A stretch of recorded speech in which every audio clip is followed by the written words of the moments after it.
Bueno, buenas tardes a todos y todas. Les doy la bienvenida a la quinta mesa de esta jornada. Mi nombre es Anabel Rodríguez, soy psicoanalista, miembro de la Asociación Psicoanalítica del Uruguay, actualmente desempeñando funciones como secretaria adjunta a la dirección de ILAB. En esta ocasión me ha tocado hacer la coordinación de esta mesa, a la que hemos nominado Ecos en el Equinoccio, prestar oídos a la cronología psicoanalítica en la mitad del mundo. Los trabajos que serán expuestos les fueron enviados, así como los currículums, les fueron enviados previamente para su lectura. De todas maneras, los expositores tendrán 15 minutos cada uno de tiempo para presentar sus ideas principales. Luego, daremos lugar a los intercambios con los presentes y solicitamos que quienes quieran intervenir pidan la palabra a través del chat. A modo de introducción, en nuestro primer encuentro con Álvaro Carrión, psicoanalista egresado de ILAB, y Daniela Castro, analista en formación, ya casi al final de su formación en ILAB, fueron hablando y contando la historia en la que habían estado investigando, cómo habían sido recepcionadas las ideas del psicoanálisis en el Ecuador. Traían nombres de personas significativas, ideas, autores, iban a sus bibliotecas. Yo me revolvía con entusiasmo, poniendo verdadero empeño en seguirlos, tomando notas que nos sirvieran de insumo. Escuchaba y vivía esos diálogos con admiración de estos dos investigadores apasionados del psicoanálisis. Al día siguiente de ese primer encuentro, recibo un mail de Álvaro en el que decía: pensé que te habíamos abrumado con muchos datos y nombres. Es natural que esto haya ocurrido, ya que las nuestras son referencias tan particulares y ligadas a este ámbito y experiencia histórica que son ajenos a tu órbita de desenvolvimiento. Queda allí marcada mi extranjería, y en tanto extranjeros y extraños nos dimos cuenta que había que explicar más, que no teníamos que dejar nada por sentado. Nos preguntábamos, ¿incidirá de algún modo en la escucha de un psicoanalista singular el modo particular en que las ideas psicoanalíticas fueron recepcionadas en su lugar de origen, puesto que se funda en un proceso de apropiación de la disciplina inaugurada por Freud? Tomando palabras de Silvia Bleichmark, de su trabajo La deconstrucción del acontecimiento, ella dice: la fuerza de lo acaecido cobra eficacia productiva cuando lo que ingresa no es devastador y puede encontrar modos de recomposición simbólica. En otra parte del texto, ella dice: el análisis no consiste en dejar en suspenso la realidad, sino en capturar los modos de su incidencia en el sujeto psíquico. En esas conversaciones fueron apareciendo los nombres de los que hoy son nuestros invitados. El psicoanalista Gino Naranjo, con quien tuvimos algunas reuniones y aceptó gustoso de participar como expositor en esta mesa. También contamos con la presencia de la psicoanalista Astrid Dupret, miembro de la Asociación Lacaniana Internacional, doctora en filosofía, que ahora se está desempeñando en antropología psicoanalítica, con quien también nos reunimos. Y también esperamos contar con el historiador Wilson Niño Grijalva, que aún no se había conectado, pero esperemos que pueda estar presente, presidente de la Asociación Ecuatoriana de Historia Económica, coordinador de Red de Historia Económica de la Pontificia Universidad Católica del Ecuador, profesor de Historia de América Latina y Ecuador en la misma universidad. Ambos tienen varias publicaciones en su haber. Si bien Astrid y Wilson no harán exposiciones en la mesa, han sido referentes valiosos a lo largo de este camino y seguramente nos enriquezcan con sus aportes. Yendo tras las huellas de los antecesores, nos fuimos encontrando y me fueron mostrando marcas significativas de personas de su entorno que les hicieron saber que habían sido profundamente permeadas por el psicoanálisis, junto a documentos históricos, experiencias personales y anécdotas, donde se entrecruzan la recepción de las ideas psicoanalíticas en la mitad del mundo, con la historia del psicoanálisis en el Ecuador, con la historia ecuatoriana y la historia personal. Son estos dignos herederos de este acervo los que se encuentran hoy aquí para dialogar y compartir con ustedes sus exposiciones. No somos los mismos viajeros que, habiendo partido aquel 26 de febrero, arribamos a esta mesa. Espero que puedan disfrutar de este encuentro tanto como nosotros disfrutamos del viaje. Ahora sí, le cedo la palabra a quien hablará en primer término, Álvaro Carrión Alarcón, psicoanalista graduado en el ILAB y miembro directo de API, miembro del Grupo de Psicoanálisis de Quito. Adelante, Álvaro. Muchas gracias, Anabel, y un saludo a todos. Espero con este trabajo poder articular una serie de temas que requieren, por supuesto, una ampliación, ¿no es cierto? Así que este texto por ahí les parece a ratos que se contradicen algunas cosas, pero creo que esto se puede explicar con mucha facilidad y bueno, de pronto con las preguntas podamos iniciar un diálogo con el público y también con las personas que integran la mesa. En mi trabajo es la recepción del psicoanálisis en el Ecuador. Yo tomé un epígrafe que me pareció importante, ¿no es cierto? Si quieres conocer el mundo, empieza por conocer tu aldea. Es atribuido a León Tolstoy. El epígrafe es sugestivo, como dicho breve y sentencioso, que permite pensar en una cuestión pertinente a este espacio de reflexión que nos convoca. En la medida que se espera abrir un panorama de cuestiones que remiten a la búsqueda de los elementos que posibiliten entender de qué manera el psicoanálisis fue recibido en nuestro medio, a partir de qué y cómo esa recepción ha marcado, si lo ha hecho, nuestra escucha. Asimismo, el sentido del epígrafe puede ser trasladado a la vida de cada uno de nosotros, salvando las diferencias, por supuesto, con una posición centrada en el tema del conocimiento, desde una perspectiva que tome como leitmotiv al psicoanálisis y al mundo relacional. Aun cuando, siguiendo la idea de la frase, la primacía ontológica la tendría el sujeto que busca conocer a un otro, cuestión que va a ser problematizada sistemáticamente por la disciplina desarrollada por Freud, puesto que un sujeto no se constituye como tal, sino en la medida que un otro le brinda las posibilidades para materializar esa constitución, en tanto que la subjetividad es tal si y solo si la figura de un otro tiene cabida y posee una presencia. Recordemos, evocando psicologías de las masas de análisis del yo, que un sujeto psíquico tiene ese estatuto en la medida que es concomitantemente un sujeto social. El problema del otro y la relación con la cultura se propone siempre como un asunto que ha llevado a buscar respuestas dentro de un determinado ámbito y espacio histórico, en tanto ámbito cultural definido, que nos dirige a formular el problema que buscamos exponer a continuación, el de la recepción del psicoanálisis, en la perspectiva de entender una determinada manera de escuchar fundada en la apropiación de un campo de inmanencia centrado en las formas que adquiere el conocimiento de un discurso como el psicoanalítico, recusando las maneras en las que se puede entender retóricamente una forma de ubicar desde fuera de ese campo disciplinar un orden referencial. Pero, ¿a qué llamamos escuchar desde un marco psicoanalítico? ¿Qué especificidad tiene aquello que llamamos escucha psicoanalítica? Si trabajamos con los relatos de aquellos que nos consultan, ¿a qué de esos relatos apuntamos en nuestra práctica? ¿Nos escuchamos escuchando a quien prestamos oídos? ¿Esa escucha nos remite a la escena transferencial, contratransferencial?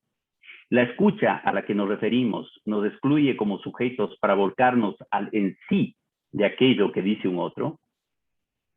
Lo que escuchamos nos involucra de tal manera que tenemos que trabajar en poner límites a aquello que es nuestro versus aquello que es de otro. Le damos lugar en nuestra escucha a lo que percibimos de manera sensible mediante la vista, el oído, el tacto, el olfato. ¿Ascribimos a la escucha lo que pasa por nuestra mente en el aquí y ahora de la sesión? ¿Escuchamos lo que es ajeno a nuestra capacidad de representación o aquello que resuena como familiar a nosotros mismos? ¿Qué hay de nuestros prejuicios, nuestra historia personal, nuestra ideología, nuestra formación disciplinar, nuestra adhesión a una determinada clase social o una determinada ideología, a un momento histórico determinado, a un género específico, a nuestra afiliación institucional, a nuestros conflictos cuando escuchamos psicoanalíticamente o escuchamos desde un no lugar? Optar por un lugar de analistas o ocupar el lugar de analistas significa disociar el ámbito de la persona del analista y todo el bagaje personal del mismo. En definitiva, ¿desde dónde escuchamos como analistas cuando objetamos ubicarnos en un lugar ideal? Los límites del psicoanálisis, en definitiva, son los límites de quien lo ejerce, en el espacio de la clínica y no solo en la consideración que hace al conocimiento de la disciplina, al análisis personal, a las supervisiones, sino a la manera en que la propia formación nos toca, nos atañe, nos concierne y nos incumbe, valga la redundancia. En este sentido, el psicoanalista no es un militante que busca imponer una forma de mirar o de entender, sino un sujeto excéntrico a cualquier emplazamiento que genere una clausura. No es el que afirma de manera concluyente, sino el que se pregunta desde su descentramiento por el por qué un sujeto se haya sujetado a un deseo que le hace padecer o a una imagen de sí y del mundo que no admite otra. Pensar en estas cuestiones nos lleva a sembrar de problemas el campo en el que buscamos situarnos como psicoanalistas. Más el psicoanálisis, el discurso psicoanalítico se dirige a aquellos que no son necesariamente analistas y tampoco analizados. Así que aquel discurso tiene un lugar en la cultura y es parte comprometida en el debate sobre el lenguaje. ¿Es lo dicho algo presente en la recepción del psicoanálisis en el Ecuador? Dejemos estas menciones en una suerte de suspensión de juicio y miremos un horizonte de formas de representar el mundo que propicia o dificulta la presencia del psicoanálisis en el ámbito ecuatoriano. Es en esta perspectiva que las ideas son acogidas en un contexto determinado, a partir del cual son recibidas o rechazadas, apropiadas, implantadas, reapropiadas, modificando al ámbito que llegan, a la vez que siendo modificadas en función de ese determinado entorno. La mirada histórica, o mejor dicho, historiográfica, a documentos y a legado de escritos, al hablar de psicoanálisis, nos lleva a comprender las formas en las que determinadas ideas fueron admitidas en nuestro contexto. No podemos olvidar que partimos de una hora, de un momento, en el que el psicoanálisis nos ha permeado de diversas maneras. Es desde esta coyuntura que miramos un recorrido. Hay que advertir además que el hecho de volver nuestra mirada al pasado nos hace buscar ciertas orientaciones metodológicas que deben estar presentes para situar la memoria, la historia y el olvido. Dirigir nuestra mirada a la forma en la que se ha insertado el psicoanálisis en el medio ecuatoriano es al mismo tiempo considerar, o buscar hacerlo, las condiciones que lo posibilitan en un horizonte de ideas más amplio que el que tiene que ver con aquella disciplina, ya que se hace necesario examinar el contexto de ideas en el que se despliega este particular discurso.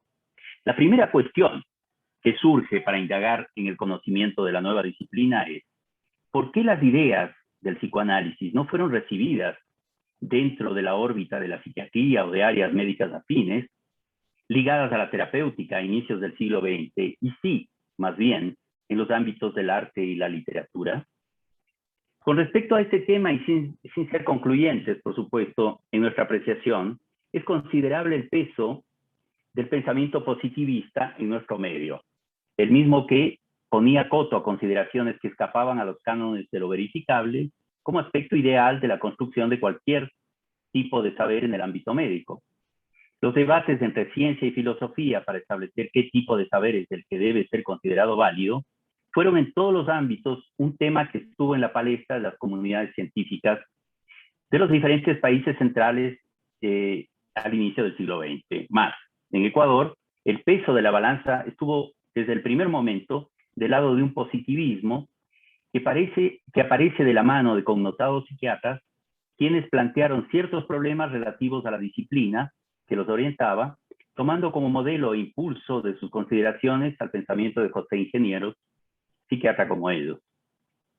En esta vertiente, las noticias a las que tuvieron acceso con respecto al psicoanálisis fueron ciertamente referenciales, señalando su vínculo con las artes como ámbito al que ascribían esos desarrollos más que a un campo que podía otorgar un estatuto diferente a la patología en la esfera mental. En esa tónica se delimitaba con relativa claridad a qué esfera correspondía qué en el ámbito de la distribución de tareas de cada disciplina. Recordemos que el positivismo es un pensamiento que tiene un auge importante en el siglo XIX, decayendo luego de la Primera Guerra Mundial. El pensamiento positivista estuvo detrás de los avances de la medicina, de los aspectos generadores de la producción en la Revolución Industrial, y rebosante de un enérgico optimismo, propone que los hechos empíricos son la única base de conocimiento, a la par que considera que la ciencia apunta a un desarrollo infinito y omnicomprensivo, que se propone como una concepción laica que, por ende, rompe con visiones confesionales. Cabe añadir que lo que se considera ciencia, conocimiento, criterios de validez y qué corresponde a qué disciplina son definidos dentro de este ámbito de pensamiento, con lo cual quedan todo englobado dentro del pensamiento positivista.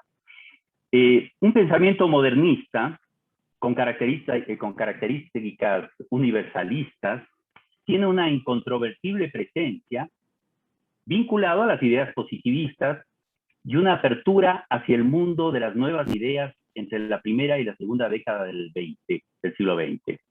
Es un momento en el que el psicoanálisis llega, gracias a la traducción de las obras de Luis López Ballesteros y de Torres, despierta un considerable interés en algunos literatos que buscan ensayar nuevas formas de expresión de su literatura para tener una voz propia o dar cuerpo a los personajes de obras ligadas al arte escénico.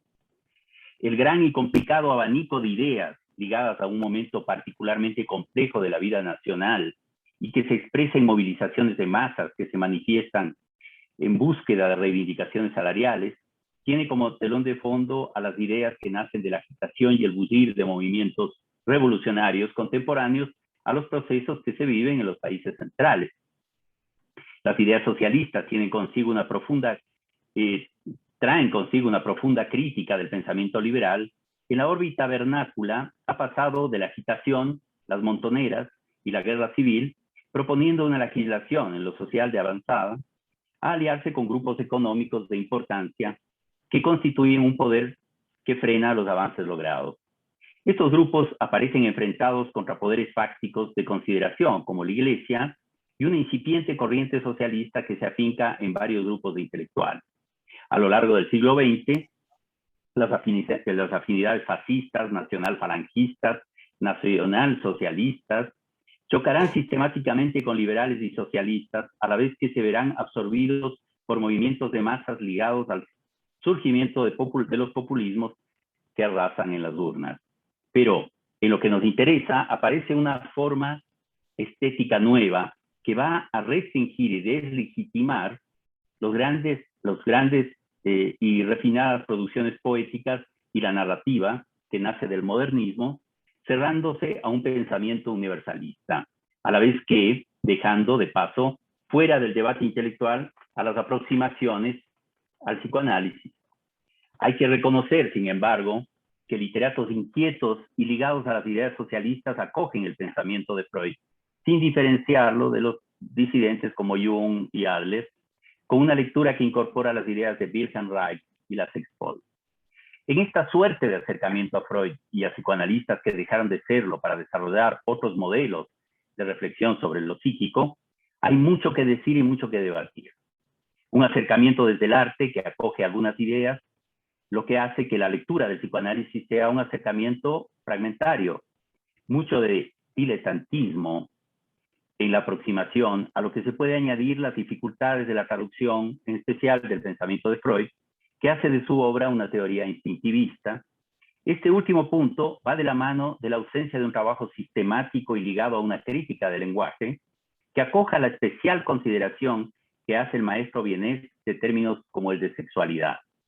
En lo posterior y en momentos más cercanos en el tiempo, el acercamiento a las ideas del psicoanálisis se desarrolló gracias a la presencia en nuestro medio de personas que salieron del país a formarse y a su regreso iniciaron proyectos de difusión y estudio.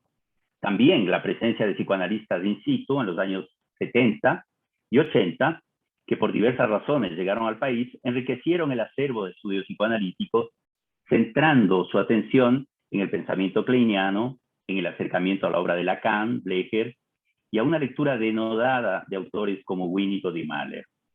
Un universo de autores argentinos junto a Jean Laplanche y a las ideas de la llamada psiquiatría dinámica, para fundamentar una práctica clínica bien informada y sostenida en ejes metodológicos y técnicos claros, que tenía como eje el análisis personal de los analistas en formación. En ese camino, el vínculo con ILAP en la primera década del 2000 y el esfuerzo de los diferentes grupos que trabajan temas de índole psicoanalítico en nuestro medio ha seguido un camino progresivo. Yo solamente me gustaría añadir a esto algo que es fundamental. Es decir, acá cuando nosotros, ¿no es cierto?, nos aproximamos a una realidad, la mesa pasada, y lo interesante de esta mesa, ¿no?, el acercarnos a una realidad, sea la que sea. Por ejemplo, el tema del realismo que yo he citado acá, ¿no es cierto?, realismo socialista. El tema de la realidad, la primera pregunta que nos surge es, ¿cómo define la realidad el realismo? Porque esto que se reproduce a través del arte, ¿no es cierto?, la mímesis, la reproducción, se da a partir de una serie de ideas, de una serie de mediaciones que nos permite incorporar eso como real. La realidad, desde esa perspectiva, es pensada de una determinada manera. Pero más allá de esto, es decir, cuando nos acercamos a un determinado pensamiento, el tema del lenguaje es fundamental. Y en esto, la traducción de Luis López Ballesteros, claro, llevó a entender el psicoanálisis de una determinada manera que resultaba complicada, ¿no? Instintivista, una teoría instintivista, la sexualidad como genitalidad. Bueno, es decir, ahí hay un enredo con respecto a estos temas y hace falta una reflexión. Por eso el pedido, ¿no?, de una crítica del lenguaje, para poder acercarnos, para poder inclusive pensar realidades diferentes, pero poder de alguna manera situarlas como diferentes, no adscribir esto a un lecho de Procusto, ¿no es cierto? Y en esto la formación intelectual, la formación, digamos, conceptual es fundamental, ¿no es cierto? Por supuesto, acá el eje central es el análisis de cada analista. Pero por otro lado, ¿no es cierto?, la forma de situar inclusive ciertas ideas de un determinado contexto, ¿no? Y ver cómo estas ideas fueron deviniendo qué, ¿no es cierto? Cómo, por ejemplo, estos psiquiatras de los que hablé desarrollaron todo un pensamiento muy ligado al positivismo, pero ¿qué fueron desarrollando? Es decir, ¿cómo pensaron esa línea de pensamiento? Porque hay variaciones, hay una plétora de consideraciones con respecto a eso que es fundamental para situar determinado tipo de problemas con los cuales nos vamos a encontrar en el acercamiento a los conceptos psicoanalíticos. Hay un autor, y con esto termino, hay un autor que para mí ha sido un autor formativo, digamos, un filósofo holandés, Baruch de Spinoza, en donde, por ejemplo, la lectura de un libro como La Ética es un libro que, bueno, dejando de lado otras consideraciones, leer a Spinoza, digamos, como fuente primaria, es encontrarse con algo que te sorprende y que realmente desconcierta. ¿Qué es? Él utiliza términos de la escolástica, por ejemplo, para desarrollar lo que está desarrollando. Pero a uno le resulta difícil entender eso. A ver, si uno tiene un lenguaje, ¿no es cierto?, muy pregnado en una consideración de esa naturaleza. Y después uno descubre que ese autor vacía de contenido los términos y les da un nuevo sentido. Entonces, el acercamiento a través del lenguaje es fundamental en ese pensador, ¿no? Es fundamental para entender qué está diciendo su pensamiento y no escribirlo de forma referencial a tal o cual tendencia, a tal o cual consideración, con todos los equívocos que esto puede traer. Bueno, algo de esto ha pasado acá, ¿no es cierto? Es decir, escribir directamente desde fuera, como una crítica externa, invalidar determinado tipo de pensamiento o dejar de considerar ese pensamiento como un pensamiento valioso, cuando en realidad los aportes son fundamentales. Estoy hablando del psicoanálisis. Bueno, gracias. Bueno, muchísimas gracias, Álvaro. Y ahora le damos la palabra a Daniela Castro Falconi, máster en Psicología de Infancia y Adolescencia, psicoanalista en formación en ILAP y miembro activo del Grupo de Psicoanálisis de Quito. Adelante, Daniela. Muchas gracias, Anabel. Gracias, Álvaro, por la presentación tuya, también muy interesante. Y bueno, voy directamente con mi presentación que he titulado el día de hoy Recepción y escucha del pensamiento psicoanalítico en la mitad del mundo. El pensamiento psicoanalítico hace su arribo al Ecuador a inicios del siglo XX a través del medio artístico y cultural. ¿Se puede afirmar esto? ¿Se trata de un acontecimiento o es mejor pensarlo desde una perspectiva compleja? De una construcción que se ha ido formando con el tiempo y que no es del gusto de todos porque resulta difícil de aceptar que no haya sido en medio de la medicina, de la psiquiatría o de la psicología incipiente en ese tiempo, pero existente, que haya germinado la semilla de las ideas freudianas. Recordemos lo que sucedía en el país, en el Ecuador, en aquella época. Si recurrimos a los estudios de Carlos Paladines, historiador de nuestro medio, quien publica su texto en 2011, nos encontramos frente a un país dividido en dos. La costa con sus propias características geográficas, políticas, culturales y de producción económica, y la sierra con un mismo número de componentes pero completamente distintos. Explicación a partir de la cual el mismo Paladines sostiene no perdura en el tiempo la revolución liberal dada por Eloy Alfaro en el Ecuador en 1895, precisamente en un cambio de siglo. La costa, con el puerto de Guayaquil, ciudad ícono de la economía, con una densidad poblacional muy significativa y una sociedad abierta, libre, por el mismo hecho de ser la puerta de entrada al país para muchos migrantes de diversos rincones del mundo. Por lo mismo, de una vida cultural y social muy activa, facilitada también por su clima cálido, clima de oportunidades, capital económica del país. Y la sierra con Quito, capital de la República, una ciudad conventual, muy religiosa durante el día muy corto en el que en lo que a luz del sol se refiere, y fría en su clima natural. La noche quiteña es, sin embargo, la que invita a las reuniones bohemias e intelectuales desde antes de la independencia. Es durante la noche que se producen las batallas políticas, los grandes cambios, y también es en esta ciudad donde termina la revolución de Alfaro, con su muerte, una muerte de forma atroz, inenarrable en esta mesa. Sin embargo, la unión de estas dos regiones claramente distintas aparece en un movimiento estudiado luego como modernista, cuyos autores ecuatorianos de origen diverso sostienen ideas y orientan su pensamiento hacia el conocimiento universal. Se muestran interesados por lo que sucede en el mundo y están muy actualizados en lo que pasa en Europa y en otras partes del mundo. Sus escritos, prosa y verso, irán por ahí en el sentido de hacer también suyas las inquietudes universales, sin dejar por ello de pertenecer a su contexto. Con la mirada siempre en su terruño, en su lugar natal, escribirán para el pueblo y también para los ilustrados.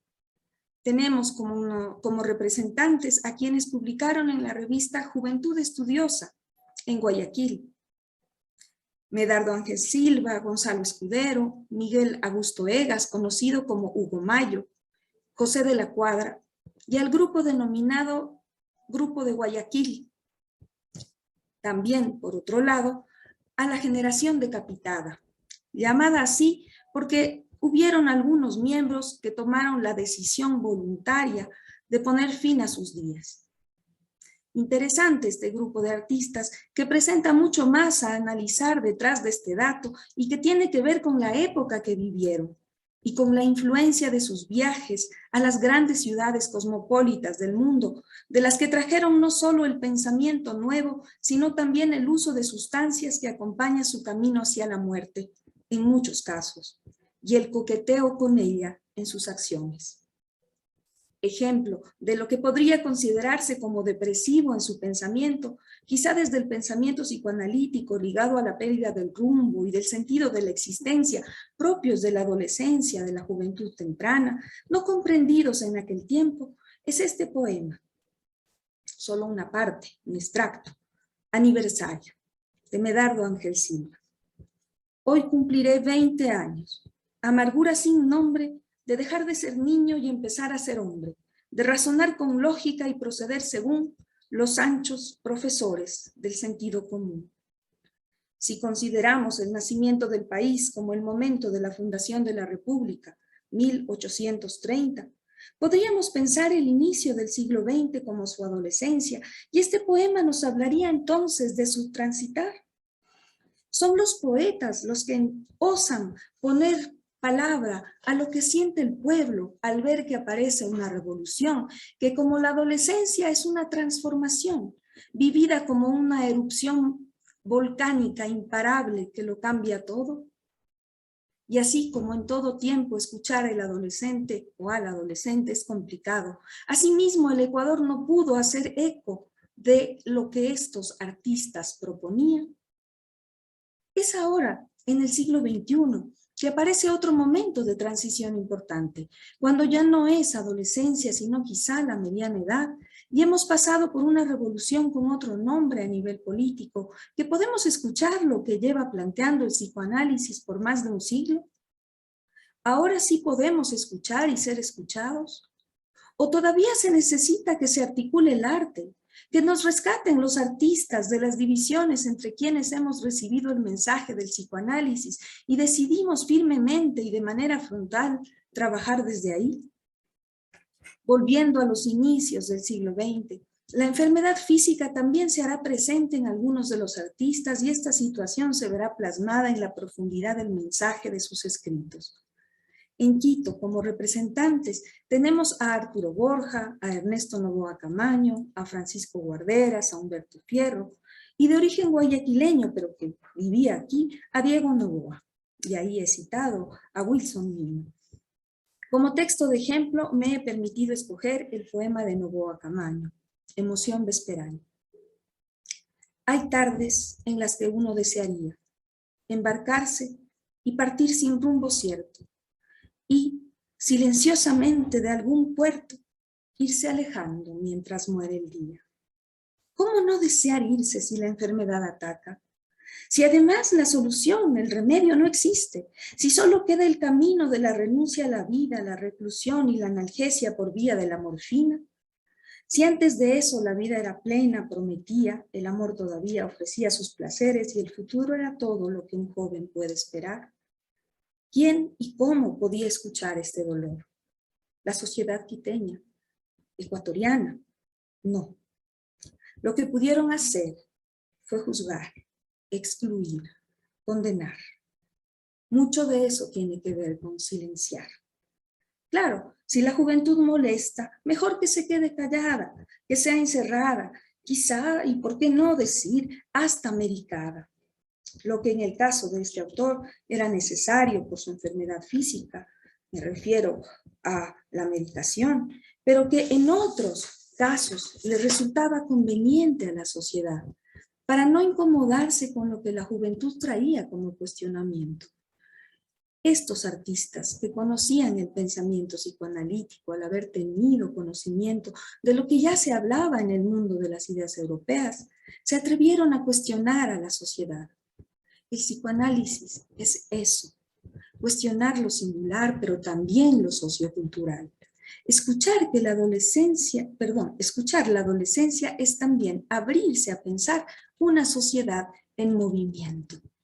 Quizá por eso se busca que quede callado, de una o de otra forma a veces, incluso por quienes desde dentro promueven que el saber psicoanalítico es una posesión exclusiva de una élite intelectual, la que corresponda. Al tiempo, En otro sector del país, porque hemos hablado de Quito y de Guayaquil, ahora me refiero a otro, que es rico en producción artística, no solo literaria, sino también musical, me refiero a Loja, al sur del Ecuador. En los años 20 aparece un grupo grande de autores y compositores distinguidos, conocidos en la historia a nivel latinoamericano en algunos casos. Pío Jaramillo Alvarado, Pablo Palacio, Ángel Felicísimo Rojas, los hermanos Mora Reyes, Benjamín Carrión, Pedro Víctor Falconi, Carlos Manuel Espinosa, Salvador Bustamante Celi, Emiliano Ortega Espinosa, Cito a Loja, Tierra de mis juglares. Por mencionar solamente algunos, la lista es larga de los que quedan fuera, pero este grupo prolífico en ideas, de este grupo surgirán escritos en prosa, cuentos, ensayos, narraciones, en verso y en composiciones musicales conocidas a nivel latinoamericano y hasta a nivel mundial. Las ideas dentro del grupo serán diversas. Pensamiento indigenista, pensamiento nacional, neoescolástica, realismo social, son ubicados por el mismo Carlos Paladines. Como ejemplo de la producción poética de este grupo, traigo este poema. Seguí la huella de tu leve sombra como un pobre ciego al tierno guía, y fuiste para el tedio de mi alma como una luz de aurora en mi ocaso. Llamé a tu corazón como un mendigo a la puerta de un hogar cerrado. Señora, por piedad, dame un alivio, que el hielo de la soledad me mata. Es un poema inédito de Carlos Manuel Espinosa. La soledad, motivo de poemas, compañera de vida, fuente de inspiración inagotable, es lo que acompaña a este grupo de autores. Pero no es una soledad común, porque entre artistas tendrán una hermandad profunda y con ella fundarán revistas, publicarán poemas, narraciones, en fin, sacarán su pensamiento en una labor infatigable. En algunos de estos autores que estuvieron en Europa en los inicios del siglo XX, germinó ese pensamiento freudiano que empezaba a ser discutido y eso permitió que se conociera en nuestro medio el pensamiento intelectual ya europeo. De ahí que, según relatan los amigos de la historia, en los cafés clásicos de Quito ya se comentara sobre el inconsciente, ya se discutiera sobre la mirada freudiana de los sueños y que esto fuera visto por una sociedad conservadora como la quiteña como una herejía y algo incluso prohibido y digno de ser tachado de la historia, y cuyos relatores pasaron a ser vistos como los raros, los extraños y hasta locos. Los libros de Freud, en traducción de López Ballesteros, se encuentran en el Ecuador ya editados por la editorial Ercilla, editorial chilena, en la ciudad de Loja, al menos en los años 30.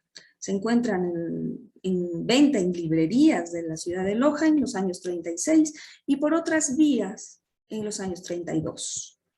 Los intelectuales de la época se interesaban por conocer de todo, por el saber en general. No era de uso una especialidad, un campo particular del saber desarrollado a profundidad.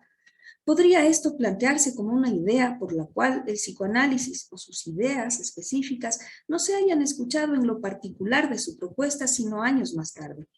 En ese momento no se le podía escuchar sino así, dentro del mundo del arte, como lo que permitía decir sin miedo lo que se llevaba por dentro, lo que justificaba la expresión de lo que quizá otro profano no pudiera entender.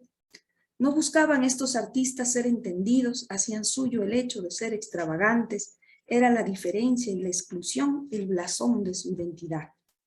¿Y cómo no? En una sociedad que no quería saber nada de eso, nada de ellos, que no estaba en condiciones de escuchar sino aquello que sonara bien, aquello que podía ir con la moral y las buenas costumbres.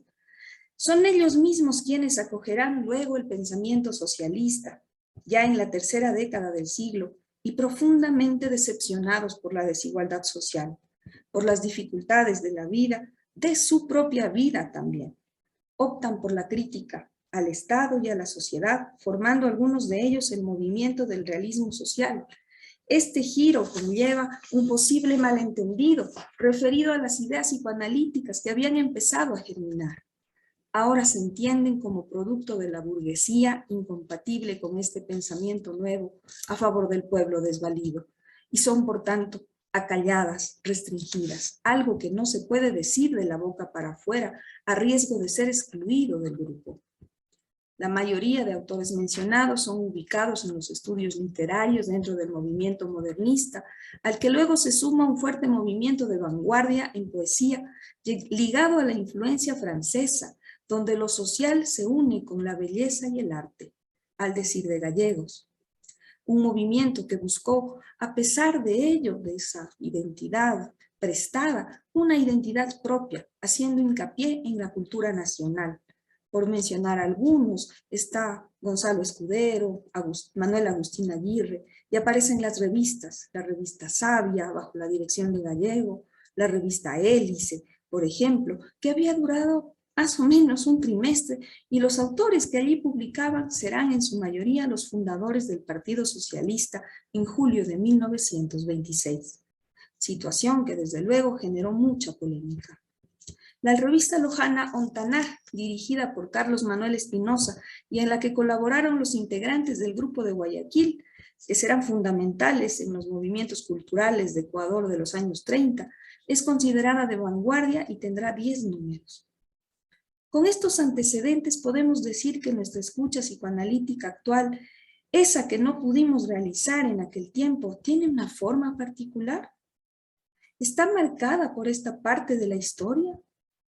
Pienso que como para todos, escuchar en psicoanálisis no es solo una función fisiológica dependiente de la salud corporal, ni tampoco de la capacidad para mantener la atención, ya sea esta la tan recomendada atención flotante, sino de aquello que vamos formando con el trabajo psicoanalítico sostenido en los pilares de la formación, el posicionamiento subjetivo, que está en estrecha relación con nuestra relación con los otros y con el mundo social que nos ha tocado vivir.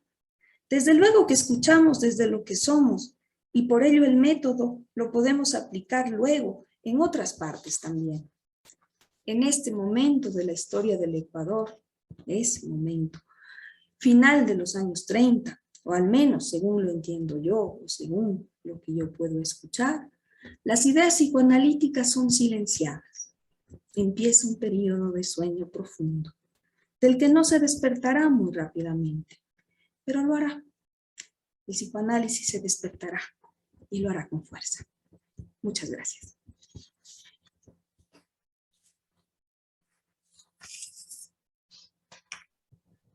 Bueno, muchas gracias Daniela por tu trabajo.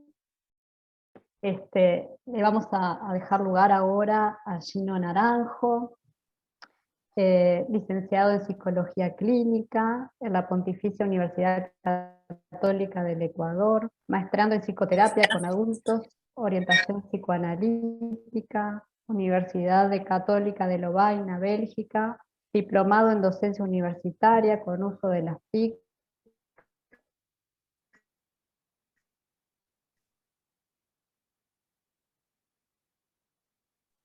en la Universidad Abierta de niños, adolescentes y adultos de 2000, como psicólogo clínico en hospitales e instituciones psiquiátricas del Ecuador. Así que Gino, no sé si está por allí. Sí, te escucho entrecortada, Anabel. No sé si solo era yo. Muchísimas gracias. Sí. Buenas tardes con todos. Gracias Están a Álvaro. recortados. ¿Debo continuar o espero algún...? Sigo. Bueno, quizás Anabel se tuvo que salir un ratito. Bueno, muchísimas gracias. Buenas tardes con todos. Quería empezar dando mi agradecimiento a Álvaro Carrión y a Anabel, miembros del ILAP y que han organizado y participan en este evento, que han dado la posibilidad de participar a alguien que no forma parte de su grupo, que yo no pertenezco a ninguna asociación de psicoanalistas, a pesar de que durante 25 años estuve muy cercano a una asociación, la Asociación Lacaniana Internacional, pero que estrictamente hablando nunca formé parte de ninguna asociación ni escuela.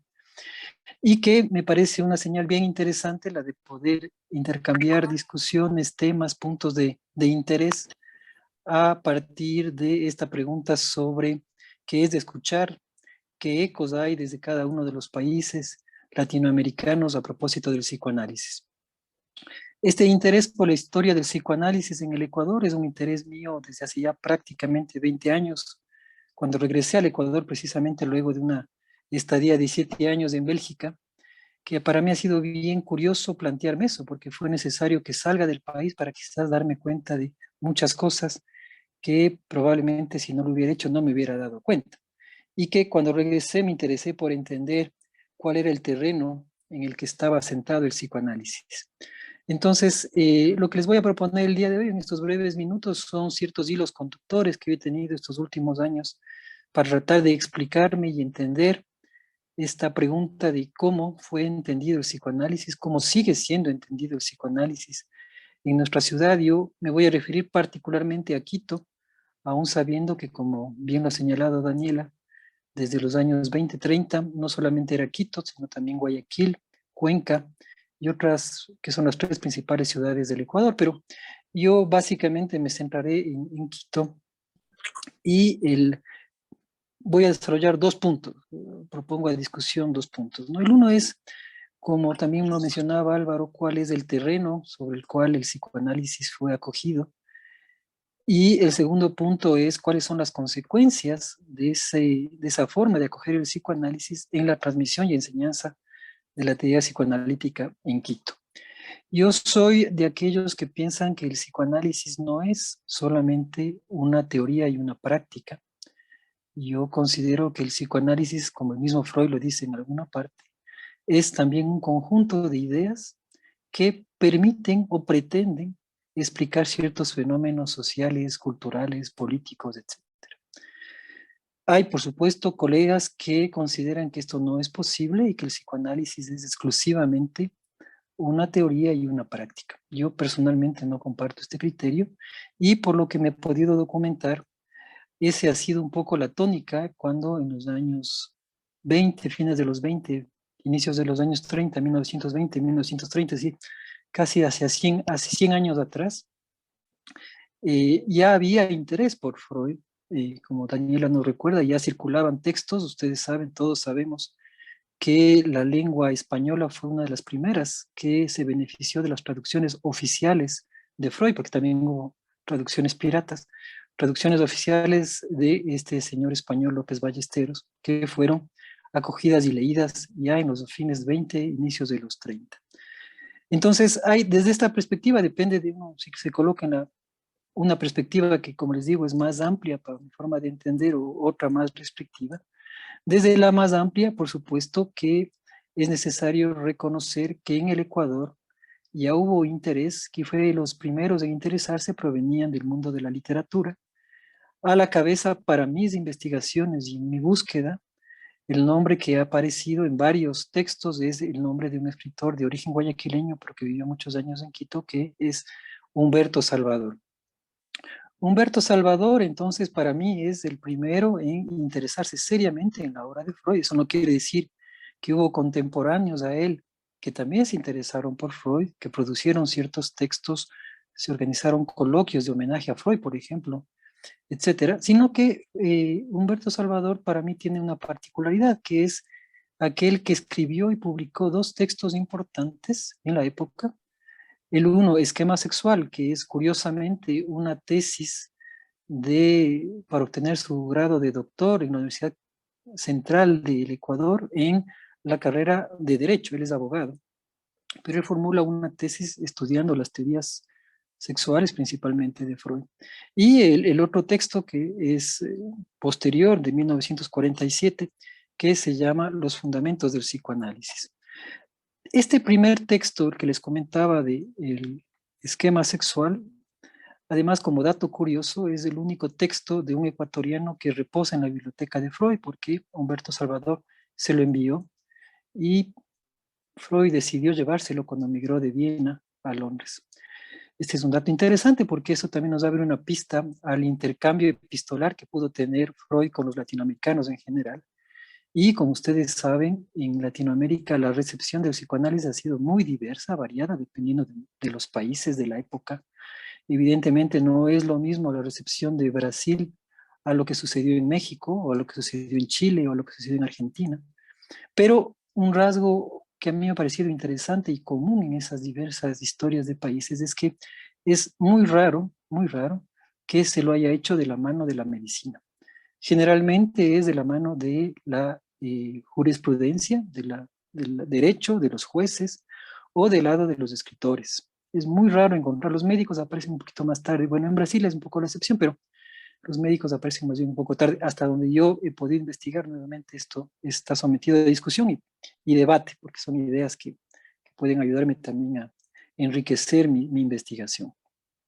Claro, si es que, como les decía, hay este punto de vista de los que creen que el psicoanálisis solo es un asunto de paciente psicoanalista, de consulta, de teoría psicoanalítica, de debate entre analizantes y analistas, quedan por supuesto excluidos estos personajes de la historia del psicoanálisis y tendríamos que llegar a los años 70 para pensar que en el psicoanálisis llega al Ecuador de la mano de esos psicoanalistas que empezaron efectivamente a ejercer el psicoanálisis. Yo, como les digo, soy de los que piensa que no, que llegué mucho antes y que las ideas que pudo y cómo pudo entender, por ejemplo, Humberto Salvador y sus lecturas de Freud son interesantes. Probablemente no es, entre comillas, la lectura más fina que se pueda tener, entre comillas. Sin embargo, es también esa formación la que le va a permitir a él alimentar su producción literaria. Hay muchas de las novelas de él están inspiradas en el psicoanálisis. No es el único, por supuesto, también tenemos las novelas, el primer teatro, las primeras obras de teatro del escritor más producido en el Ecuador, que como ustedes saben probablemente se trata de Jorge Icaza y su novela Guasipungo. Jorge Icaza, contemporáneo Humberto Salvador, también escribió en sus primeras obras de teatro personajes que son extraídos de la literatura freudiana, dramas edípicos clarísimamente establecidos, pero que Jorge Icaza, no, a mi entender, no progresó en ese conocimiento, en esa profundización, mientras que Salvador, él sí ejerció, y esa es la hipótesis que yo mantengo, él ejerce como psicoanalista en los años 70, y hay una novela, su última novela, publicada, porque quedó una inconclusa, que se llama Ráfaga de Angustia, en donde él relata precisamente la cura con una mujer, que es extremadamente interesante porque da cuenta de una manera pertinente a mis ojos de plantearnos lo que implica la formación del psicoanálisis y cómo él pudo haberse formado.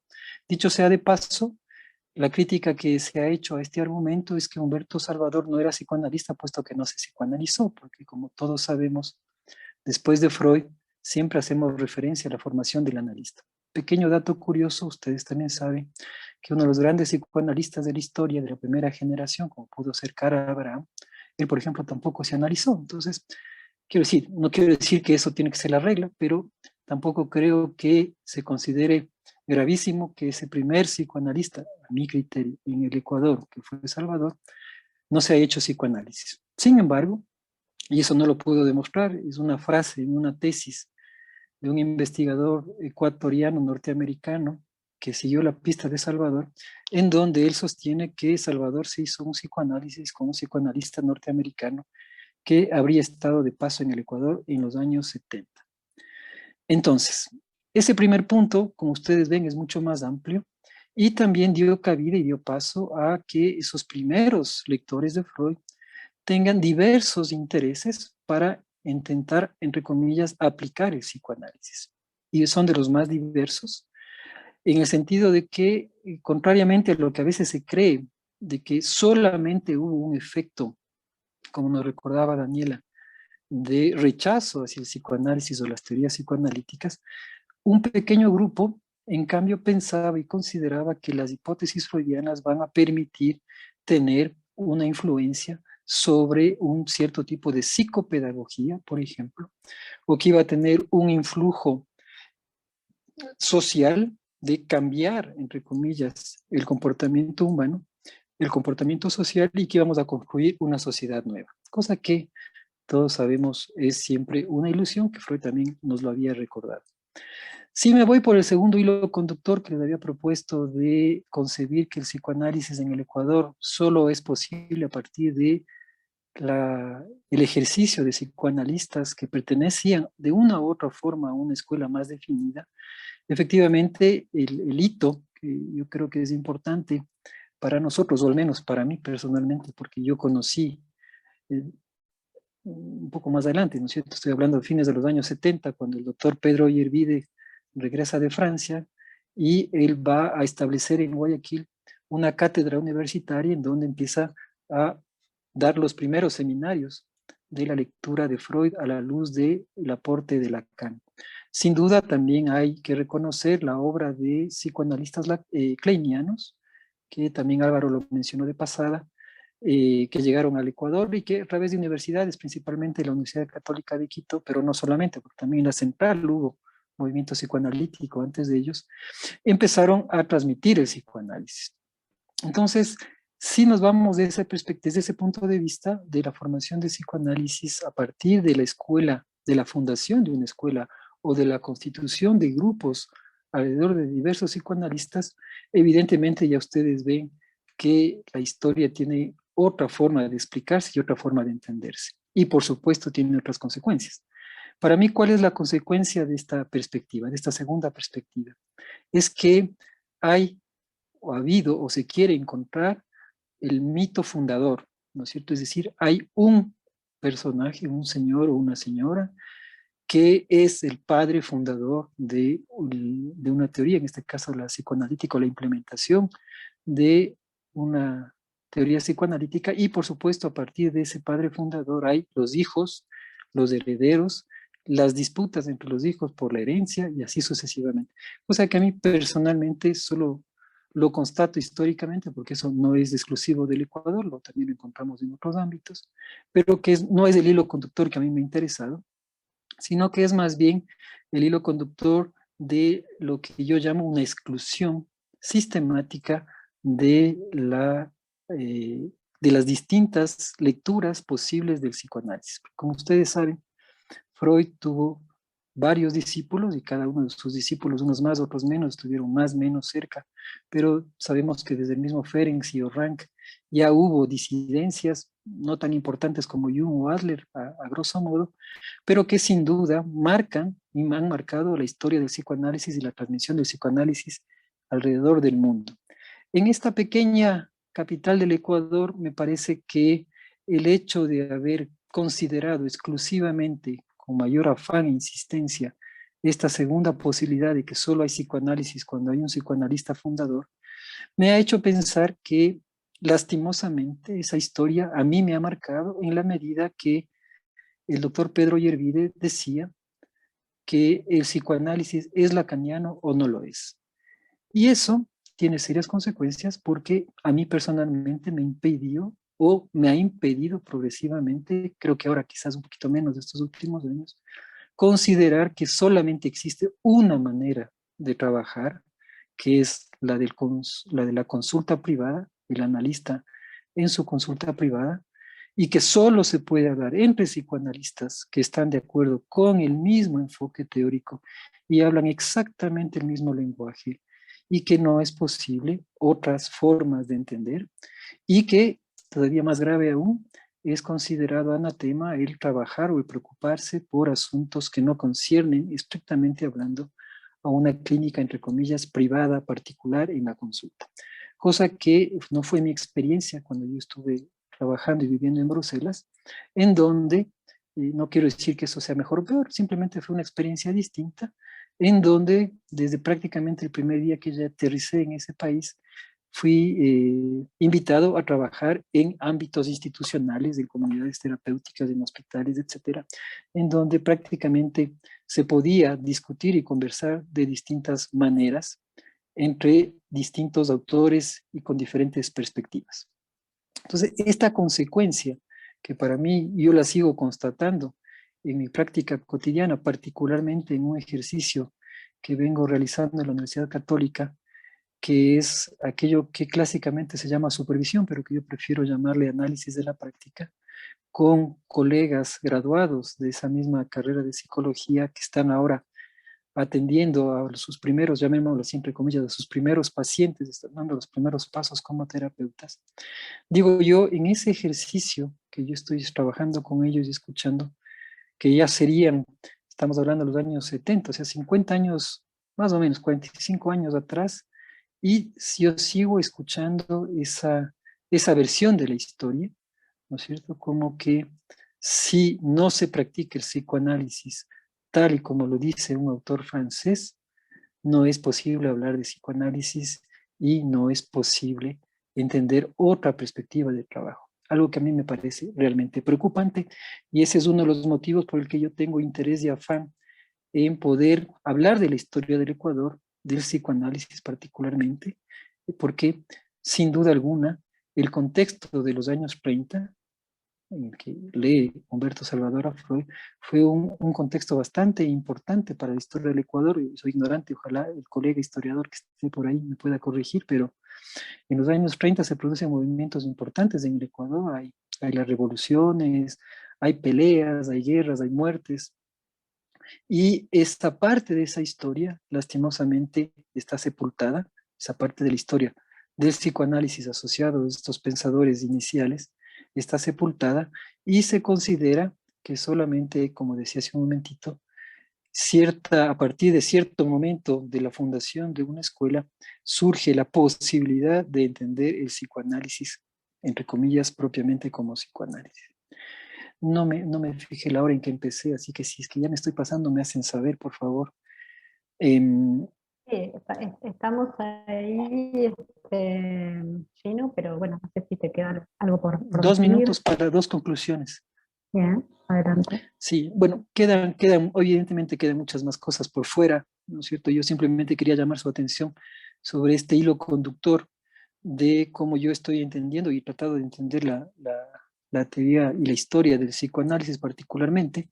Y quiero mencionar un último punto que para mí es esencial en el punto en el que estoy, que es precisamente este modelo, entre comillas le pongo, este modelo de transmisión del psicoanálisis, que es aquel clásicamente empleado, y eso desde Freud mismo, ustedes lo saben también muy bien, el hecho de una formación teórica, de un acompañamiento, de un control, de una supervisión y por supuesto el análisis personal, sin duda alguna, pero que en mi experiencia en estos años de circular por las escuelas y asociaciones, sin embargo, lo curioso y lo que me llama la atención es que de ese análisis se habla muy poco. Es decir, cada vez que un psicoanalista expone de un caso, expone de una teoría, expone de un argumento, y que está muy bien, es muy bienvenido, pero yo extraño el hecho de que no hable de sí mismo y de su trabajo y de su inconsciente. Y ahí yo he apreciado mucho el texto de Álvaro y su exposición, porque yo a la pregunta que él se formula, tal como yo la entendí, de si nos separamos, así lo entendí yo, ¿no es cierto? Uno de su historia y otra cosa es el momento en que está ejerciendo la práctica del psicoanálisis. Yo el punto en el que estoy me digo, soy el mismo, o sea, mis afectos, mi historia, mis frustraciones están en juego cada vez que yo escucho a una persona y tiene mucho más sentido darle valor y reconocerlos que reprimirlos. Les agradezco por su atención y ojalá podamos debatir. Muchas gracias. Bueno, muchas gracias, Gino. Y bueno, y tenemos aquí a Astrid y a Wilson, que no sé si quieren tomar la palabra ahora o quieren esperar a que alguien más intervenga. Bueno, yo preferiría intervenir después de algunas intervenciones. Perfecto. Astrid. Está silenciada, Astrid. Por mi parte, bueno, había pensado, como se me había pedido, hacer algunas observaciones, algunos comentarios sobre las tres ponencias de ahora. Entonces, tal vez mejor ahora para luego otras intervenciones. Porque, bueno, Perfecto, adelante. si le parece, entonces empiezo ahora. Como... Sí, adelante, ¿Sí? Astrid. Perfecto. Entonces, bueno, Te también escuchamos, quisiera ¿sí? agradecer a Álvaro Carrión y a su grupo por la invitación a participar a este evento y a esta discusión alrededor de la historia del psicoanálisis en el Ecuador, a la cual me siento muy ligada por toda mi vida, mi experiencia profesional en este país tan querido. Bueno, no cabe duda que el título Ecos en el equinoccio, prestar oídos a la cronología psicoanalítica en la mitad del mundo, es muy llamativo y muy intrigante. Creo que en gran parte las intervenciones aclaran este título. Las tres fueron de gran riqueza e interés. Por cierto, los tres expositores insistieron en algunos aspectos comunes, en particular la llegada del psicoanálisis al Ecuador a través del mundo de las artes y de la literatura, mucho antes de su introducción en el medio médico y universitario. Pero con esto cada uno aportó también algunos comentarios originales que quisiera retomar brevemente a continuación. Seguiré no el orden, más bien seguiré el orden de las presentaciones y comenzaré con el texto de la intervención de Álvaro sobre la recepción del psicoanálisis en el Ecuador. Álvaro hace hincapié en el psicoanálisis. Solo retomo algunos aspectos, por supuesto, la idea no es resumir lo dicho. Y entonces, en este sentido, me llama mucho la atención el hecho que Álvaro haya hecho hincapié en el psicoanálisis como una forma de conocimiento ligado al mundo relacional. Y escribe, la subjetividad es tal si es solo si la figura de un otro tiene cabida y posee una presencia. Como lo dice, la cuestión del otro es central, no solo en el psicoanálisis, sino en cualquier sociedad. Y surge aquí la pregunta de quién es este otro. ¿Qué significa su relación de este otro en la cultura? Y de ahí la pregunta siguiente, ¿cómo escuchamos a este otro en un marco psicoanalítico? Como lo recuerda Álvaro, escuchamos siempre desde nuestra subjetividad, desde nuestra historia, nuestra ideología, lo que explica la importancia de la afiliación institucional y también diría de la formación. Aquí se plantea la presencia del psicoanálisis en el Ecuador y su aceptación. Cómo determinadas ideas fueron admitidas en nuestro contexto ecuatoriano. En efecto, cuando el psicoanálisis se introduce en el medio médico y psiquiátrico, se encuentra frente a un pensamiento positivista, lo que dificulta su aceptación de un estatuto diferente para la patología en la esfera mental. Álvaro nota que en el Ecuador, a lo largo del siglo XX, los enfrentamientos políticos no dejan mucho espacio para un debate intelectual alrededor del psicoanálisis. Además, existen problemas relacionados con las traducciones de la obra freudiana, lo que deja pensar a muchos que se trata de una teoría instintivista en torno a la sexualidad. Sin embargo, a finales de los 70, mientras que llegan psicoanalistas, en particular kleinianos, algunos ecuatorianos salen del país y se van a formar afuera, para luego volver a iniciar proyectos de estudio.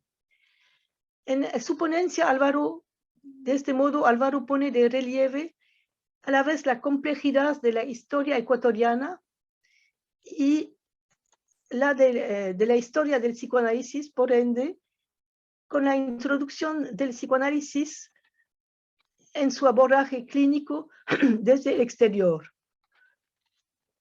Lo que explica las diversidades de las orientaciones y de los grupos.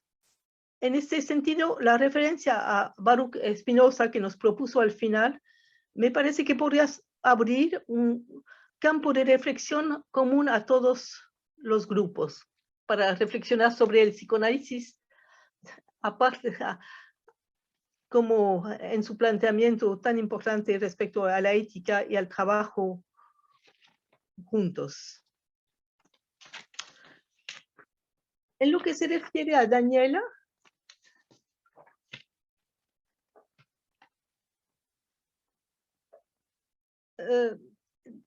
Daniela nos invita a una lectura de la introducción del psicoanálisis en el Ecuador a través de una corta historia de las corrientes poéticas tan efervescentes al inicio del siglo XX, hacia los años 30, una época que compara con la adolescencia del Ecuador.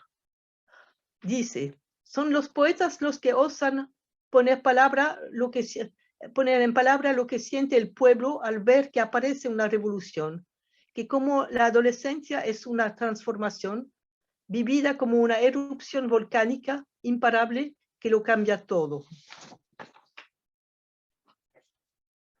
Subraya la diversidad de las corrientes presentes, pensamiento indigenista, pensamiento nacional, neoescolástico, realismo social, pero con el tema recurrente de la soledad. Es una vanguardia de poetas jóvenes, extravagantes, bohemios, pero todos animados por grandes cuestionamientos sociales e ideas revolucionarias. En esta época los textos de Freud ya circulaban y impregnaron sus marcas en la cultura. Ojalá la ponencia de Daniela no sea más que el preámbulo de un trabajo más profundo que permita entender mejor, por un lado, la manera como la obra de Freud influenció a los artistas de esta época, pero también, sobre todo también como una aproximación psicoanalítica que permita descifrar con más detalles las inquietudes de los escritores a través de un análisis de los mismos discursos poéticos, tomando en cuenta que la poesía puede considerarse como el discurso del analizante, del analista por excelencia, que nos ofrece los principales significantes de una época. Pensamos en la denominada generación decapitada. En este análisis de la poesía como manera de leer la historia del pensamiento inconsciente, ojalá se pueda prolongar en una historia del pensamiento en el Ecuador, incluso en la actualidad, en sus tiempos de madurez, como lo sugiere, y por ende, la manera como el psicoanálisis está experimentado en el Ecuador de hoy. Por fin, Gino Naranjo, a su vez, hace un recorrido muy riguroso de la historia del psicoanálisis en el Ecuador. Hace referencia a los trabajos de Humberto Salvador, que no solo estudió la obra freudiana, sino que a su criterio probablemente se posicionó como psicoanalista. Lo que nota de paso, pero que me parece muy llamativo, es que su texto del 1933, Esquema sexual, fue su tesis doctoral en la carrera de jurisprudencia en la Universidad Central. Lo que muestra que el psicoanálisis interesaba a personas muy distintas de los médicos y de los psicólogos. Bueno, que en este momento no se hablaba de psicólogos. En 1947 escribió otro libro titulado Los fundamentos del psicoanálisis, como lo mencionó Gino. También es muy importante la referencia a Icaza como indigenista. Pero hacia los años 70, recuerda que se abre la carrera de psicología en distintas universidades. Y un poco más tarde, la introducción de Lacan en el Ecuador marca un giro. Y me permito decir, menos por la gran importancia de su obra para el psicoanálisis, sino por una concepción absolutista, la que conocemos ahora, acompañado a veces por un desprecio hacia los otros grupos y hasta los otros analistas.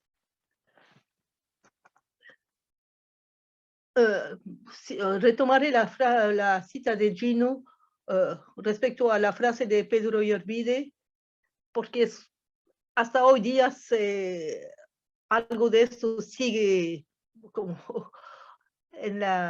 muy común en ciertos grupos. Cuando dice el psicoanálisis es lacaniano o no es, o no lo es.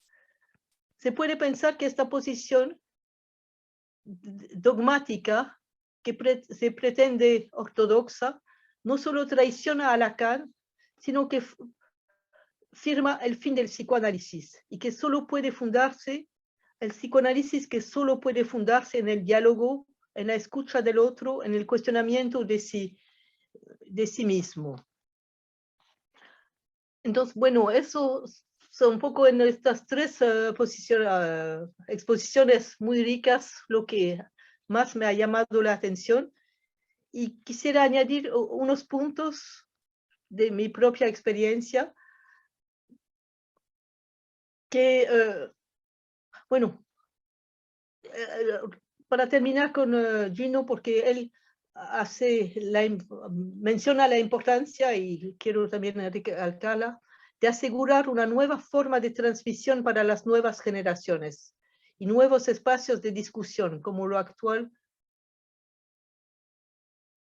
como este espacio, como lo tenemos ahora, lo permite. Es decir, a mi criterio es la única manera de que el psicoanálisis reencuentre su valor en la historia del Ecuador. Como otras constataciones, podría decir que una característica del psicoanálisis en el Ecuador es que está muy disperso y que existen muchos grupos, se han constituido muchos grupos que se han vuelto casi sectas, pero sin mucho debate teórico, incluso dentro de grupos de la misma filiación. Por otro lado, es notable el problema de institucionalidad, que es un problema ecuatoriano en general, ya que la mayoría de los grupos están constituidos alrededor de figuras de referencia más que de programas. Falta un trabajo psicoanalítico más sólido y más continuo en instituciones psiquiátricas y en programas de salud mental, aunque hay casos puntuales de esfuerzos, pero faltan que sea más sostenido. De la misma manera, existe muy poco trabajo psicoanalítico en otros tipos de espacios, como las cárceles, como en las escuelas, como sectores más marginales, por ejemplo. Y por último, eso que llama mucho la atención, hay casi una ausencia total de interés por la antropología psicoanalítica, que sería una escucha del otro que vive en un lugar diferente del Ecuador, a pesar de que el Ecuador sea un país plurinacional y pluricultural. Y bueno, termino con esto porque es lo que me parece que son tareas que nos quedan para cumplir y para abrir, sobre todo con los más jóvenes, intereses y debates alrededor de estas cuestiones. Bueno, es lo que quería decir un poco brevemente. Astrid, muchas gracias por tus palabras. Bueno, la verdad que todas las ponencias y el comentario de Astrid han sido muy interesantes, así que bueno, si hay ganas de intercambiar con los expositores y de hacer preguntas, pueden anotarse por el chat. O no sé si los expositores quieren retomar la palabra o agregar algo más.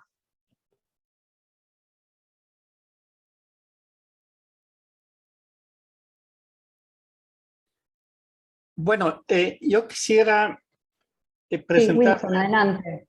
algunos elementos más de tipo histórico, ¿no? Que tienen que ver con nuestra sociedad y su aceptación de las ideas foráneas. El otro día estuve haciendo una presentación sobre el tema de la revolución de la independencia de Quito, ¿no? Estamos hablando 1810 10, y me llamó mucho la atención la rapidez, cómo se absorbieron las ideas francesas de la Gran Revolución Francesa de 1789, y cómo en Quito, digamos, esas ideas fueron tan replicadas hasta el punto de que tuvimos también nuestros Robespierre aquí en Quito y muy parecidos a los franceses, ¿no?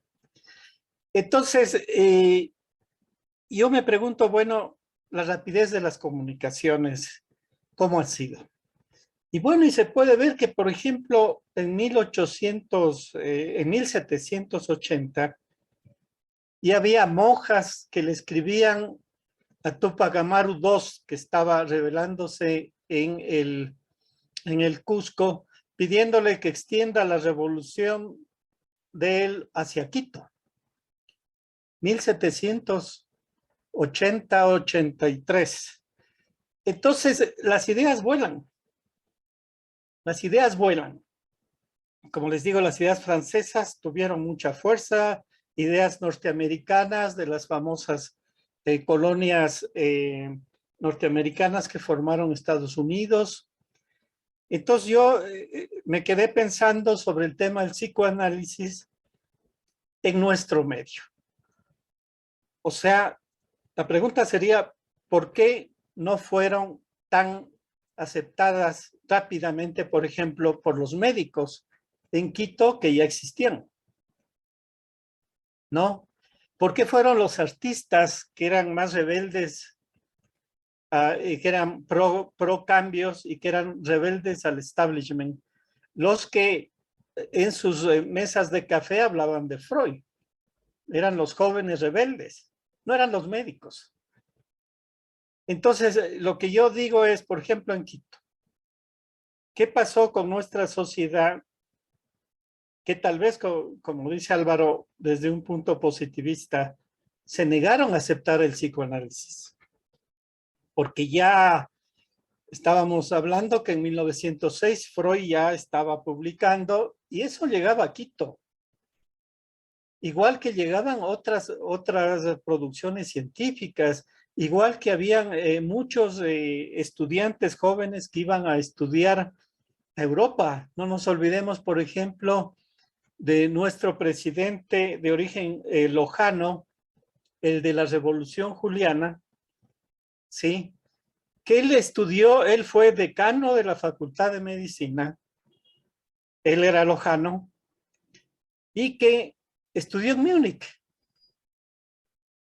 ¿no? Estudió en Múnich, en Alemania, pero no va por ahí el psicoanálisis. Va por el lado de los abogados, por el lado de los artistas. Entonces, claro, uno puede decir, sí, efectivamente se vio eso desde un punto de vista positivista y hubo mucha resistencia, ¿no? Y puede ser que hubo mucha resistencia a aceptar los temas edípicos de Freud en una sociedad tan católica como la quiteña, por ejemplo, y que eso sea visto como cosas del diablo, ¿no?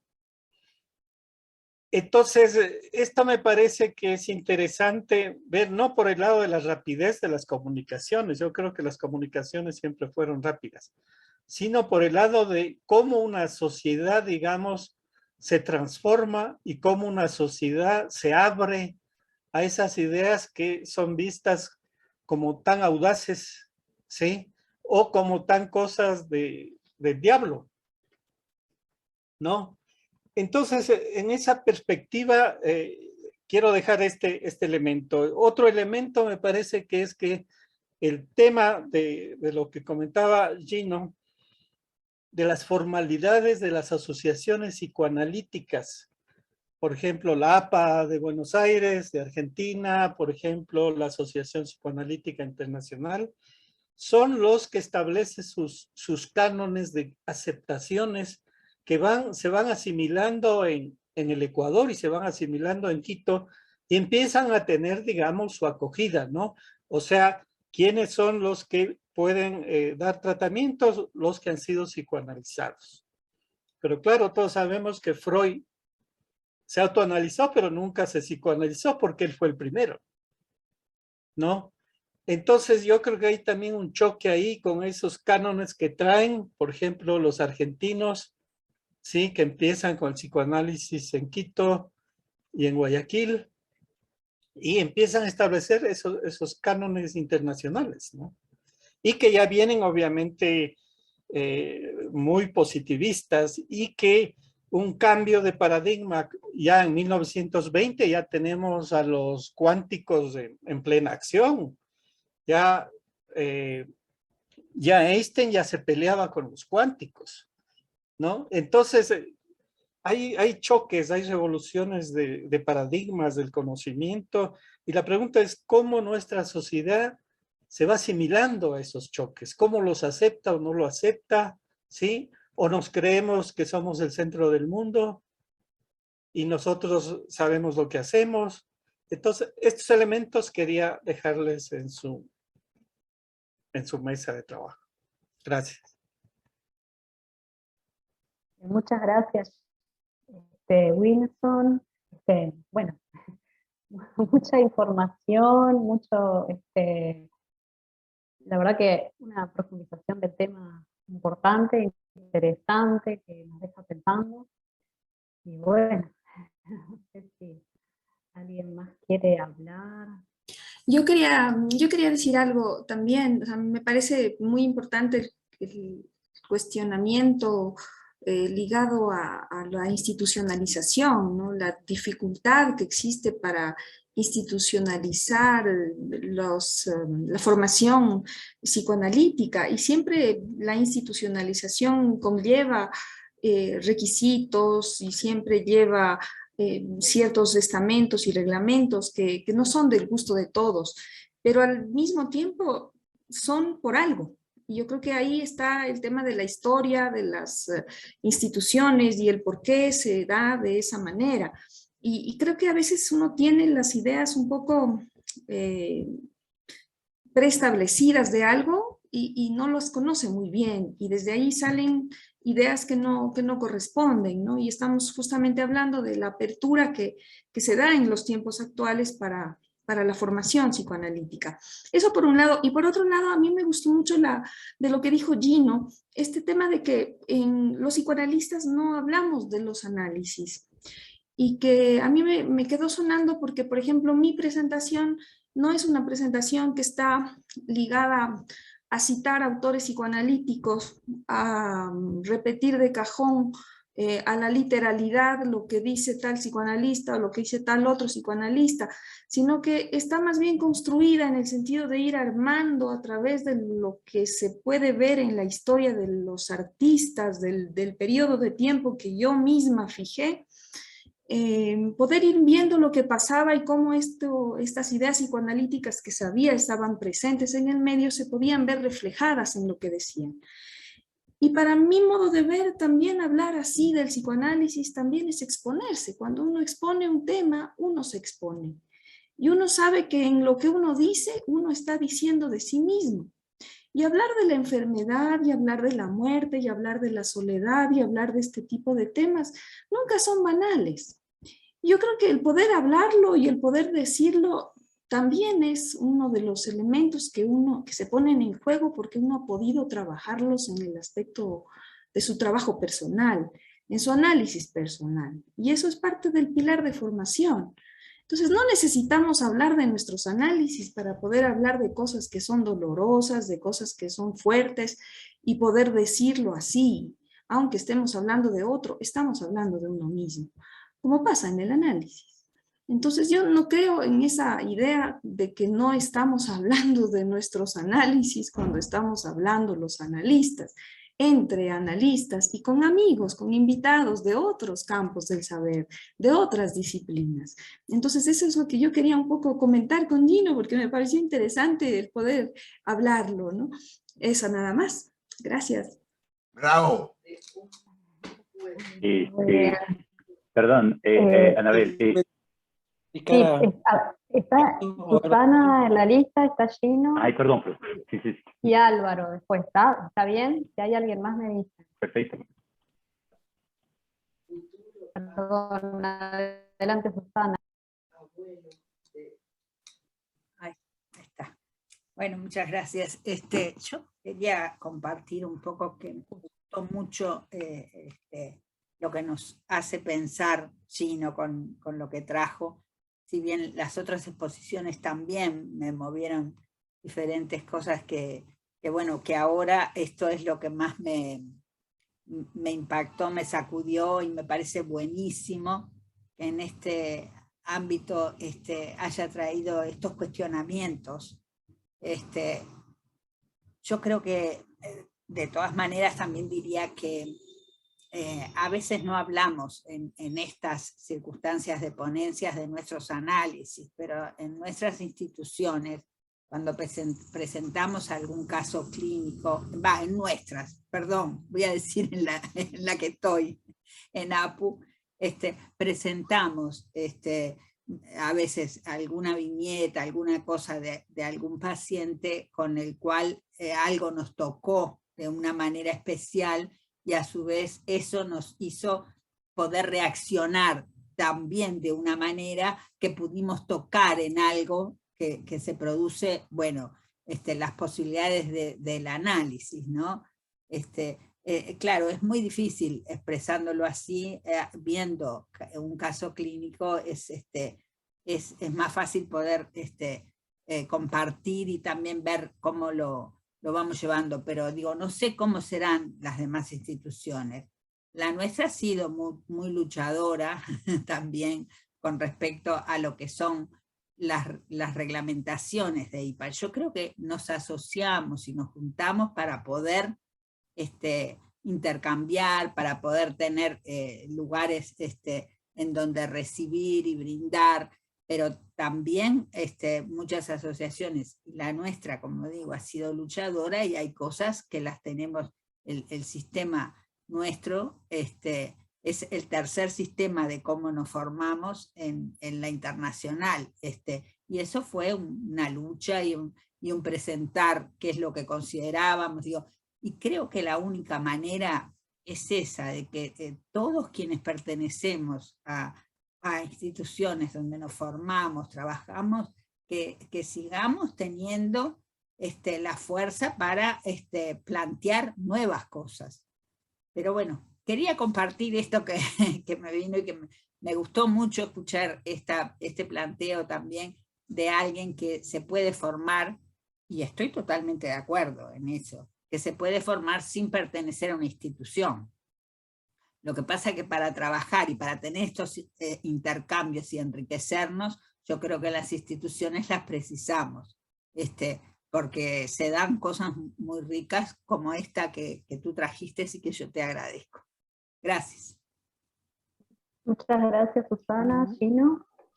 Gracias. Y vamos Voy a seguir. a tomar 3 minutos nada más, porque me parece, las 3 intervenciones me parecen muy interesantes, más el agradecimiento a Astrid por su comentario también.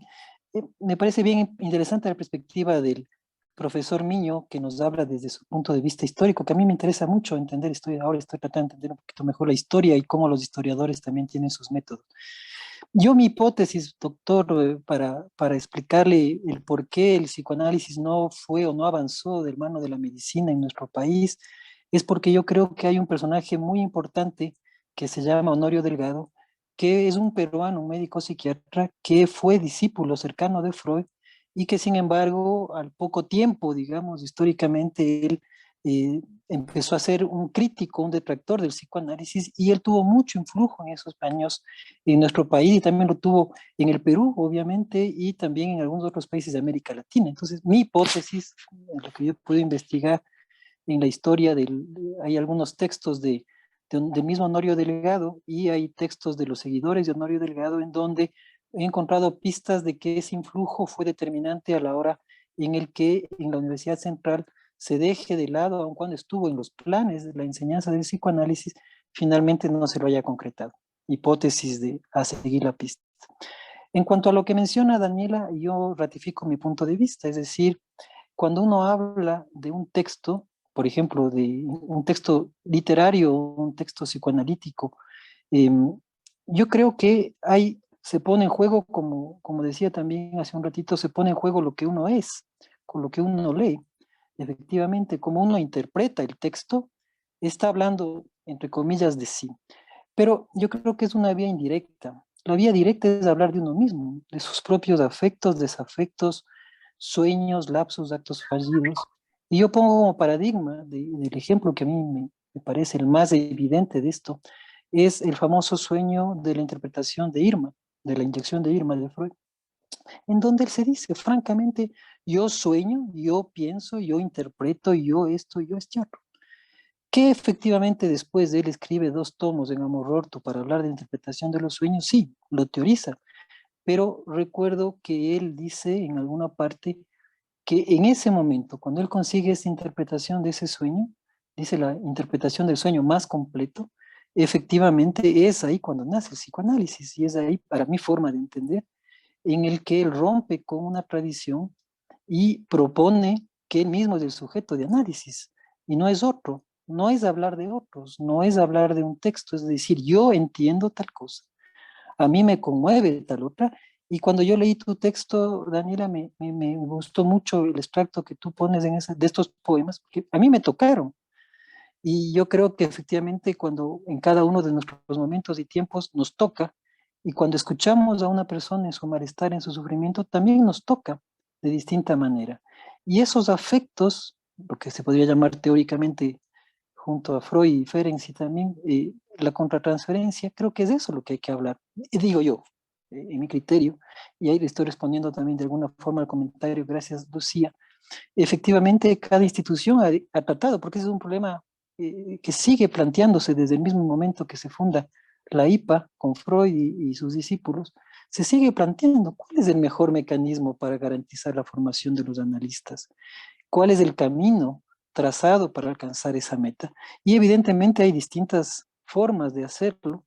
Yo no pienso que una es mejor o peor que otra, o que una hay que dejar de lado en favor de otra, pero yo llamo la atención solamente sobre el hecho de que parte, para mi forma de entender, consecuencia de esta concepción del psicoanálisis, de que es lacaniano o no lo es, y de que solo está asociado a un fundador o a una escuela en particular, a un autor en particular, es parte de esa concepción de que es necesario dominar un bagaje teórico para formar parte de un determinado grupo, y cada vez menos se olvida, que mejor dicho, cada vez se privilegia más ese bagaje teórico, y cada vez en detrimento de ese primer paso freudiano de decir yo hablo de mí.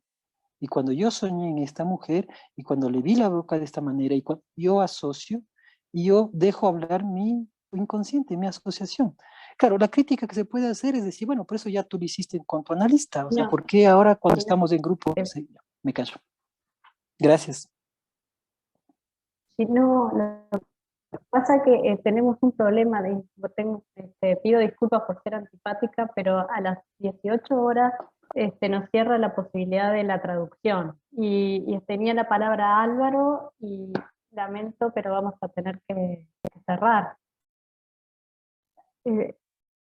Adelante, Álvaro. Ya, perfecto. Yo pensé que, Al menos bueno, un mire, par de minutos. bueno, muy agradecido con Astrid, con Wilson, con Gino, Daniela, por supuesto, ¿no es cierto?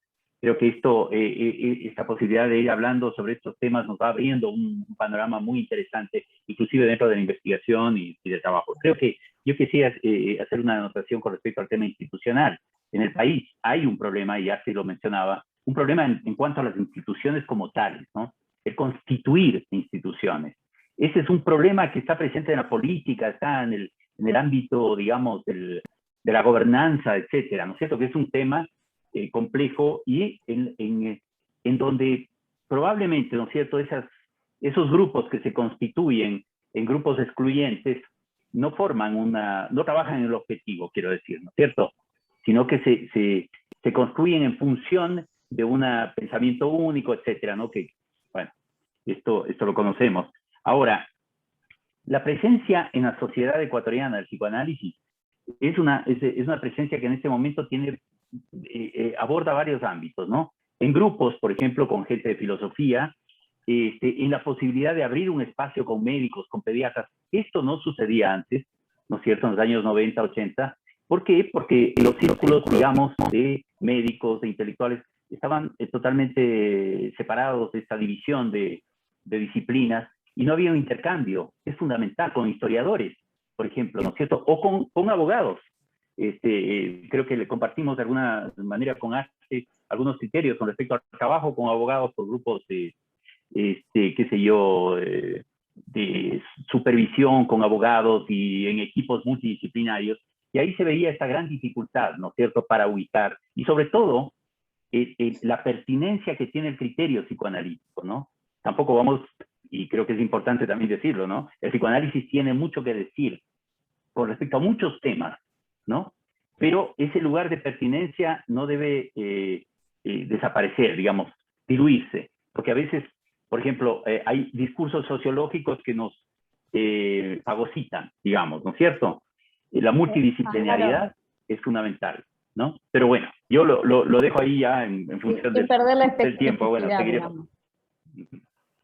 Yo agradezco muchísimo, lamento tener que ser antipática, creo que esta mesa y los trabajos presentados son impresionantes y dan para muchísimo y seguramente para otras oportunidades, así que agradezco muchísimo a todos los presentes, a Astrid y Wilson por acompañarnos y por supuesto a los expositores, Álvaro, Daniela y Gino, que bueno, fueron excelentes presentaciones. Así que bueno, ojalá tengamos oportunidad de nuevos encuentros. Muchísimas gracias y disculpen a las traductoras que a ustedes de su generosidad. 6:15 seguimos, Anabel. 18:15, próxima mesa. Ah, perdón, sí, queda la última mesa, bueno, a cargo de Margareta y bueno, y su equipo de trabajo. Así que los esperamos. 6:15. Gracias a todos. Muchas gracias, muchas gracias. Muy bueno, gracias. Gracias.